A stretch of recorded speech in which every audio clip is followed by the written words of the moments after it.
یاد رکھیے کہ ہم سب ایمان والے ہیں، اللہ تعالیٰ نے ایمان عطا فرمایا، اس دنیا کے اندر بھیجا۔ مقصد یہاں پر آنے کا ایک ہی مقصد ہے کہ اپنے اللہ کو کیسے انسان راضی کر سکتا ہے، اللہ کو راضی کر کے اللہ کی جنت کے اندر کیسے گھر بنا سکتا ہے۔ جو آدمی، جو انسان، جو مانش اس زندگی میں اپنی جنت کو بنانے کی فکر میں لگا ہوا ہے وہ کامیاب انسان ہے، اور جو آدمی اس زندگی میں اللہ کی جنت کو بھلا کر اور یہاں پر نافرمانی والے کام کر کے زندگی گزارتا ہے وہ بیوقوف اور پاگل انسان ہے۔ یاد رکھو یہ زندگی چند دن میں ختم ہو جائے گی، کسی کو 10 سال، 20 سال، 50 سال، 70، 80، 90 اور بہت کوئی جیے گا تو 100 سال اس دنیا کے اندر رہے گا، پھر اس کو قبر کے اندر چلا جانا ہے۔ اللہ تعالیٰ قیامت کے دن اٹھائیں گے، حساب و کتاب ہوگا، جنت والے جنت میں جائیں گے، جہنم والے جہنم میں جائیں گے۔ وہ زندگی جو شروع ہوگی پھر اس کا کوئی انت نہیں ہے، پھر وہ ہمیشہ ہمیشہ والی زندگی ہے۔ یہاں تو 100 سال کی زندگی ہے، وہ زندگی کوئی انت نہیں، لاکھوں اور کروڑوں سال، بلکہ لاکھوں اور کروڑوں کو بھی اس کی بھی ایک حد ہے، اور اس زندگی کی کوئی حد نہیں ہے، ہمیشہ ہمیشہ کے لیے پھر وہی رہنا ہے۔ اے لوگو، عقل مند وہ انسان ہے جو اس دنیا میں رہ کر اللہ کی جنت میں اپنے گھر کو بنانے کی فکر کے اندر لگا رہتا ہے۔ میں نے جو آیتیں پڑھی، اللہ تعالیٰ فرما رہا ہے جو انسان اس دنیا میں یہ کام کر لے، ان کاموں کو کر کے اپنا وقت گزار لے، اللہ فرماتا ہے کہ اس نے اپنا گھر اللہ کی جنت کے اندر بنا لیا ہے۔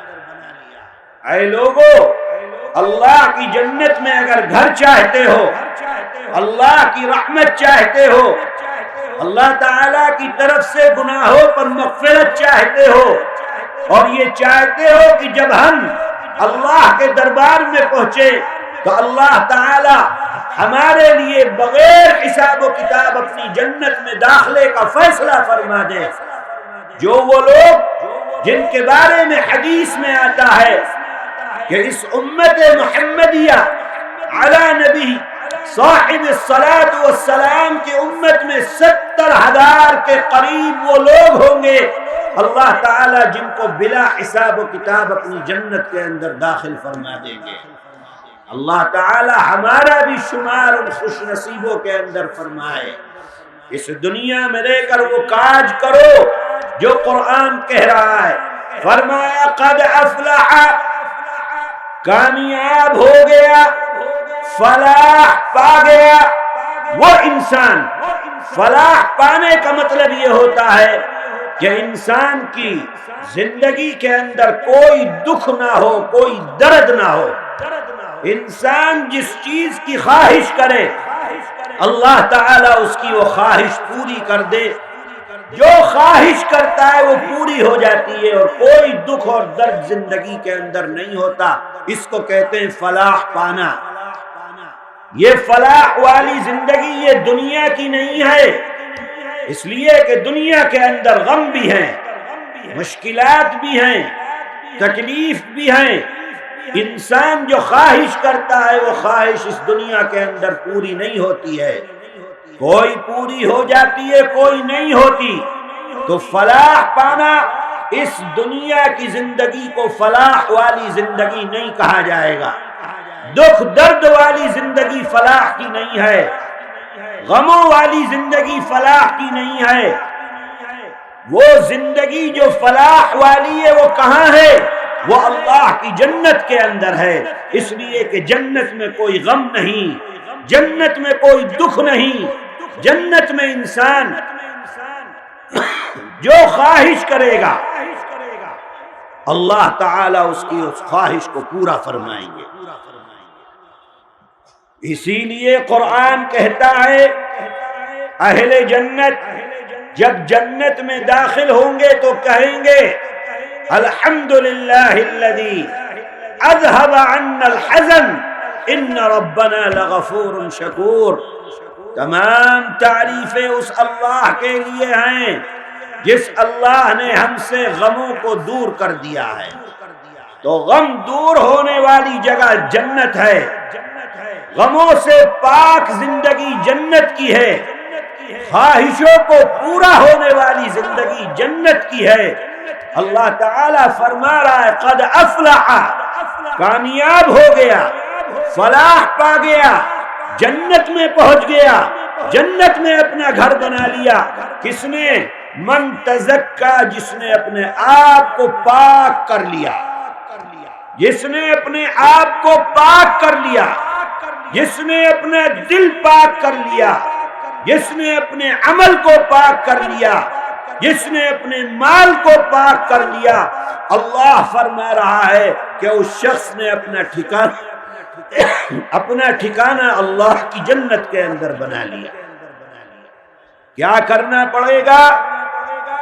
اللہ کی جنت میں پہنچنے کے لیے، فلاح پانے کے لیے، فلاح والی زندگی کے لیے، کامیاب زندگی کے لیے، اللہ کی جنت میں داخلے کے لیے کیا کرنا ہوگا؟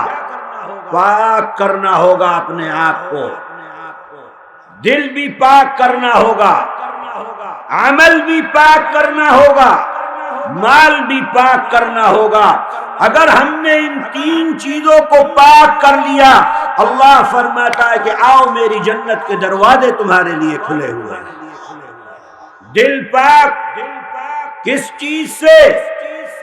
شرک سے پاک، کفر سے پاک، نفاق سے پاک، حسد سے پاک، غیبت سے پاک۔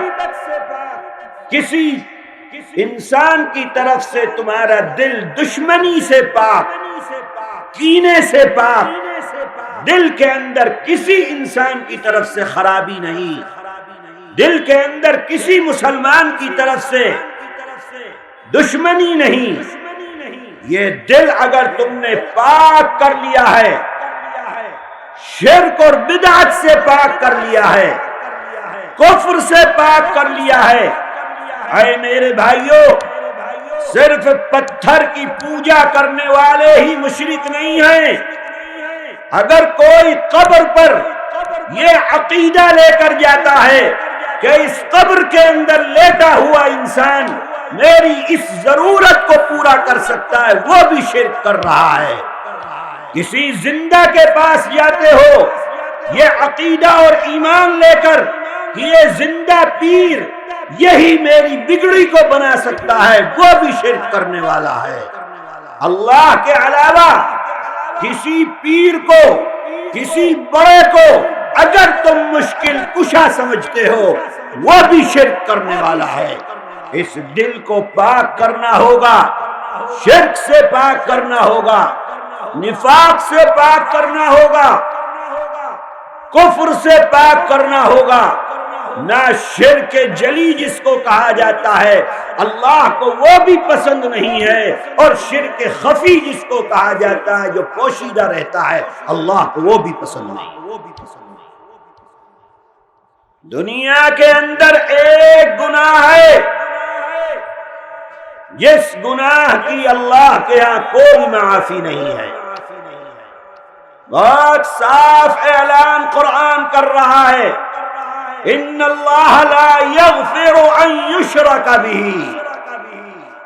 سن لو، ساری دنیا کے اندر پیدا ہونے والے دھرتی پر کہیں بھی جنم لو، سن لے ہر کوئی، لا یغفر، اللہ کبھی بھی معاف نہیں فرمائیں گے اس آدمی کو جس نے اللہ کے ساتھ شرک کیا ہے۔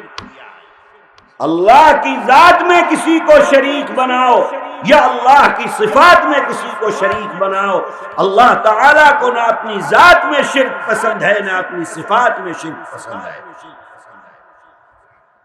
اولاد دینے کی طاقت صرف اللہ کے اندر ہے۔ اللہ کے علاوہ کون ہے جو اولاد کے سکھ سے تم کو مالا مال کر سکتا ہے؟ کون ہے دنیا کے اندر؟ تم اگر کسی مزار پر جاتے ہو اور یہ عقیدہ لے کر جاتے ہو، یہ ایمان لے کر جاتے ہو کہ جب اس مزار پر جا کر میں دھاگا باندھوں گا تو یہ مزار مجھ کو، مزار والا مجھ کو اولاد دے گا، شرک کر رہے ہو اپنے اللہ کے ساتھ۔ دل کو پاک کرنا ہے، شرک سے پاک کرنا ہے، کفر سے پاک کرنا ہے، نفاق سے پاک کرنا ہے، دشمنی سے پاک کرنا ہے۔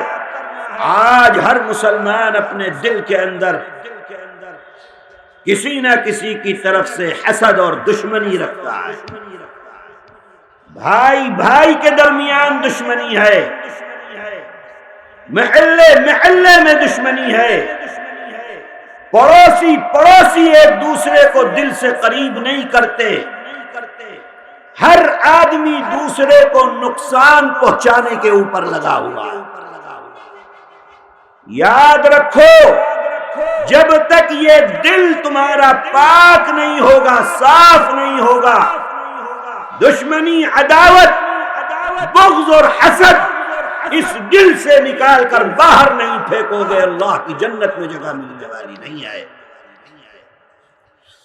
اللہ تعالیٰ فرماتا قد افلح، کامیاب ہو گیا وہ انسان جس نے اپنا دل پاک کر لیا، اپنے عمل پاک کیے، صبح سے شام تک جتنے عمل کرتا ہے، کام کرتا ہے، پاک کرتا ہے، ناپاک نہیں کرتا۔ ناپاک کیا ہے؟ گناہ۔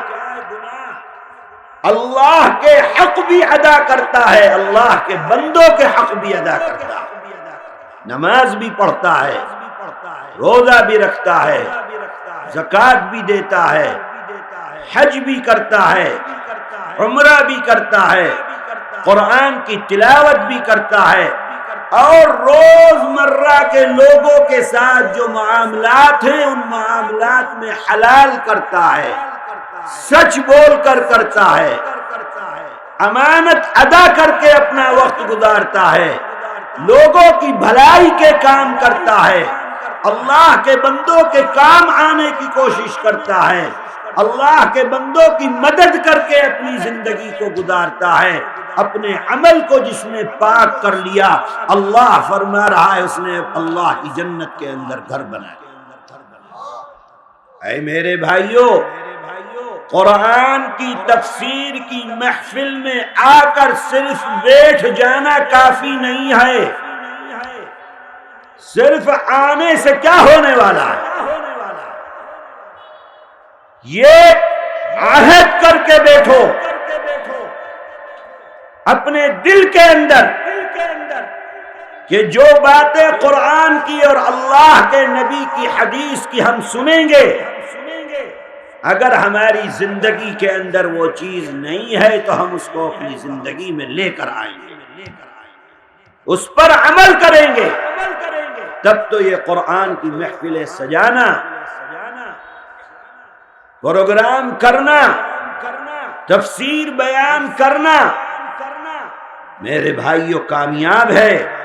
اور اگر عمل کا جذبہ نہیں ہے تو اللہ کے ہاں کل بہت سخت پکڑ ہونے والی ہے ان لوگوں کی جن کے سامنے اللہ کا قرآن پیش کیا جاتا ہے، وہ ادھر سے سنتے ہیں اور ادھر سے نکال کر باہر۔ تو عمل پاک کرو، نیک عمل کر کے اپنی زندگی کو گزارو، گناہ مت کرو۔ گناہ کرنے والے وہ اللہ کے ہاں فلاح والی زندگی نہیں پا سکتے ہیں۔ اے میرے عزیزو،